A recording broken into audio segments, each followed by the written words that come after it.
Horror कहानियां थी। चुड़ैल पार्ट 1। ऊंची ऊंची पहाड़ियों और घने जंगल से घिरा हुआ भैरवगढ़ गांव काली पहाड़ी के ठीक पीछे था। काली पहाड़ी यानी मौत का घर। भैरवगढ़ गांव तक पहुंचने का रास्ता बेहद दुर्गम था। लगभग 24 घंटे घने तूफान और तेज हवाओं की वजह से वहां के वीराने माहौल की कहानियां लोगों के दिलों को दहला देती थी। ऐसे बहुत कम लोग थे जो भैरवगढ़ गांव तक जाने की हिम्मत करते थे। लोगों का कहना था कि इस गांव के आसपास बुरी आत्माओं का साया मंडराता है। गांव के रहने वाले लोगों ने वैसे तो अपनी आंखों से किसी बुरी आत्मा या साये को नहीं देखा था, लेकिन गांव का बच्चा बच्चा इस बात को महसूस कर सकता था कि गांव के ऊपर कोई तो खौफनाक साया मंडरा रहा है। और उसकी वजह ये थी कि उस गांव में जैसे ही कोई लड़का 18 साल का होता, उसके 18वें जन्मदिन की रात ठीक 12 बजे अकस्मात उसकी मौत हो जाती। हर बार ये मौतें बड़े ही रहस्यमयी ढंग से होती और इस बार सरपंच सुमेर के बेटे को 18 साल होने में अब बस 15 दिन बाकी थे। अजी सुनते हैं, हमारा बेटा भी कुछ दिन बाद 18 साल का हो जाएगा। कहीं वो डायन उसे भी खा गई तो। कैसी बातें कर रही हो? जब वो इस गांव में ही नहीं है तो कोई भी डायन या बुरा साया उसका कैसे कुछ बिगाड़ सकता है? उसे कुछ नहीं होगा। हाँ जानती हूँ, आपने उसे पढ़ाई के बहाने इस गांव से बाहर निकाल शहर भेज दिया है, लेकिन ये भी तो सच है ना कि वो बार बार यहाँ आने की जिद करता रहता है। वो चाहे कितनी भी जिद कर ले जानकी, पर मैं उसे इस गांव में कभी वापस नहीं आने दूंगा। मैं नहीं चाहता कि गांव के दूसरे लड़कों की तरह मेरे बेटे की भी अजीबोगरीब ढंग से मौत हो जाए। कभी कभी तो लगता है कि हम सब गांव वालों को हिम्मत करके अपने गांव को इस बुरी आत्मा से छुड़वा लेना चाहिए। लेकिन कौन जानता है आखिर वो खतरनाक साया किसका है? वो काली आत्मा कौन है जो रातों रात हमारे गांव के लड़कों को निगल जाती है?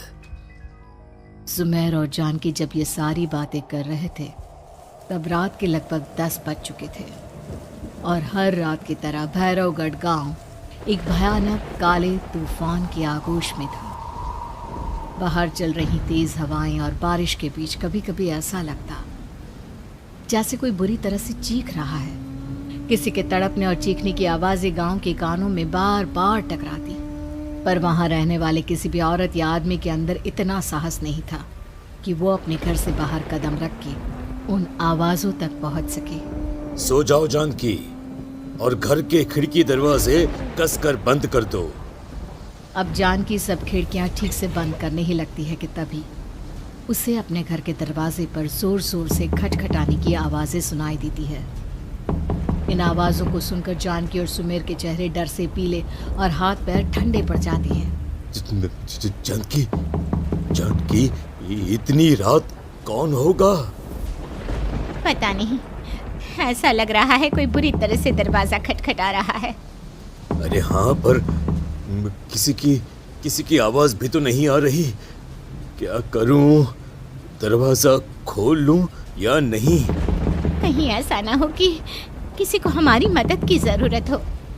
लड़खड़ाते कदमों से सुमेर दरवाजे के करीब जाता है और अपने कान को दरवाजे पर रख धीरे से आवाज देते हुए पूछता है, कौन है?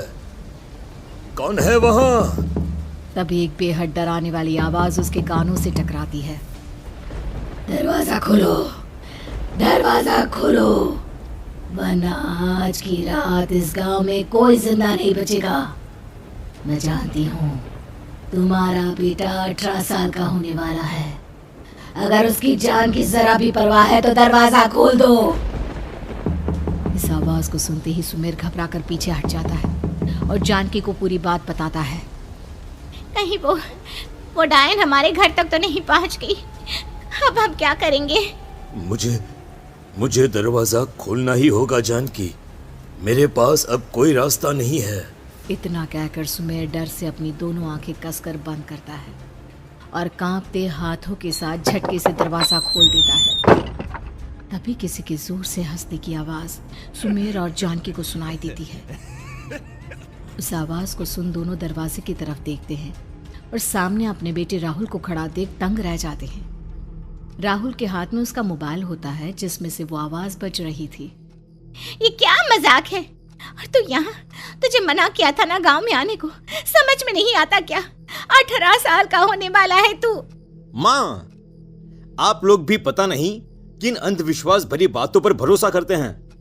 क्या मैं अपने घर नहीं आ सकता? आप लोगों से नहीं मिल सकता?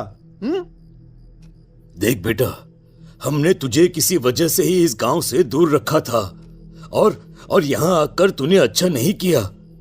चल चल चल, मैं तुझे अभी के अभी वापस शहर छोड़कर आता हूं। ओफो पापा, आप बेकार की बातों से परेशान हो रहे हैं। बाहर इतना तेज अंधड़ तूफान चल रहा है, कहीं जाने की जरूरत नहीं है। मैं बस आप लोगों से मिलने आया हूं, कुछ दिन रहकर चला जाऊंगा। दिमाग खराब हो गया है इस लड़के का, नहीं जानता कि इस गांव में ये सुरक्षित नहीं है। किसने कहा था तुझे यहाँ आने को? ये आवाजें सुन, बाहर से जो आवाजें आ रही है तुझे सुनाई नहीं देती क्या? अरे माँ, जब जोर से तूफान चलता है, तेज हवाएं चलती हैं, तो इसी तरह की आवाजें आती हैं। ये बहुत नॉर्मल है माँ। नॉर्मल होगी तेरे लिए बेटा। 4 दिन शहर में पढ़कर आया है तो अपने माँ बाप की बात नहीं मान सकता। माँ, मुझे अभी बहुत जोरों से भूख लगी है, पहले कुछ खिला दो, और रात भी बहुत हो गई है। हम इस बारे में कल बात करते हैं, ठीक है? राहुल के वापस आ जाने से जानकी और सुमेर की आंखों की नींद उड़ गई थी। खाना खाने के बाद राहुल तो अपने बिस्तर पर जाकर सो गया, लेकिन जानकी और सुमेर पूरी रात उसके कमरे के बाहर पहरेदारी करते रहे। उन्हें पल पल इसी बात का डर था कि कहीं उनके बेटे को कुछ हो ना जाए। रात बीतती है, सुबह का सूरज निकलता है। अब जैसे ही वो राहुल को नींद से जागते देखते हैं तो उन दोनों के दिल को सुकून मिलता है। अरे माँ, पापा, आप अभी तक यहीं बैठे हैं? क्या पूरी रात सोए नहीं? जिनकी जवान बेटी की जान को खतरा हो, उन माँ बाप को नींद नहीं आती बेटा। अब तो वापस शहर चला जा। देखो माँ, मैं किसी जरूरी काम से इस गांव में आया हूं, और वो काम पूरा होने के बाद मैं खुद यहां से चला जाऊंगा। काम? गांव में तेरा क्या काम है? पापा, मैं बचपन से ही इस गांव के बारे में बेहद डरावने किस्से सुनते आया हूं, इसीलिए अब मैं उन्हीं किस्सों के ऊपर डॉक्यूमेंट्री फिल्म बनाऊंगा। रिसर्च करना चाहता हूं कि आखिर सच्चाई है क्या। हे भगवान, लो जी, सुन लिया, और भेजो इसे पढ़ने के लिए शहर।